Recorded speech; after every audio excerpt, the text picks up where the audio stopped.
New polling shows President Trump's job approval sinking to a new low as Americans express growing concerns about rising costs. 37% of Americans approve of Trump's performance as president, while two-thirds say they disapprove of his handling of inflation and the Iran war. Skyrocketing gas prices, one of the key drivers of Trump's slumping numbers, with almost two-thirds of Americans saying the cost of fuel is a problem for them and their family. You have the Strait of Hormuz that is now blocked. This never happened before the war. What have we achieved? Gas is up from $2.30 to $4. When do you think it's realistic for Americans to expect that gas will go back to under $3 a gallon? I don't know. That could happen later this year. That might not happen until next year. But it might not be under $3 a gallon until 2027. Under $3 a gallon is pretty tremendous in an inflation-adjusted terms. We'll get back there for sure. Joining me now is our friend California Congressman Ted Lieu, Vice Chair of the House Democratic Caucus and member of the Judiciary and Foreign Affairs Committees. Welcome back, Congressman. Good to see you. So, as you know, the president was in Nevada and Arizona this week promoting the tax cut bills, rather contained in his big, beautiful spending bill, with inflation higher now than when President Biden left office. Trump promised to lower prices, as you recall, on day one. How do you respond to him insisting the economy has never been better?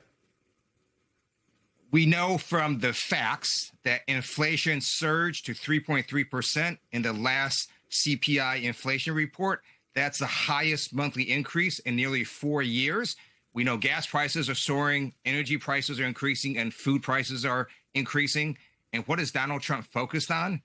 Building a massive arch in Washington, D.C. to honor himself and posting Jesus-like pictures of himself. There's something mentally wrong with the President of the United States. You have the White House Office of Management and Budget Director Russell Vought, who testified before Congress this week, where he sparred with Democrats over the cost of the Iran war and the White House's 2027 budget plan, which would increase defense spending to a record $1.5 trillion. The president said the federal government can't afford to pay for things like daycare or Medicare.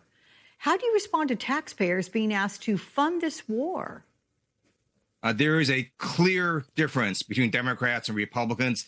Democrats believe in helping American families and in making costs lower. We've got a cost of living emergency, and we absolutely have to help Americans with daycare and with health care. We got to reverse the massive cuts to Medicaid, Medicare, and the Affordable Care Act implemented by Republicans.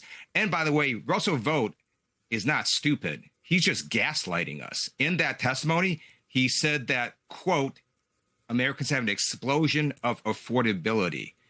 He knows that that is just a lie. We don't have an explosion of affordability. We have a cost of living emergency.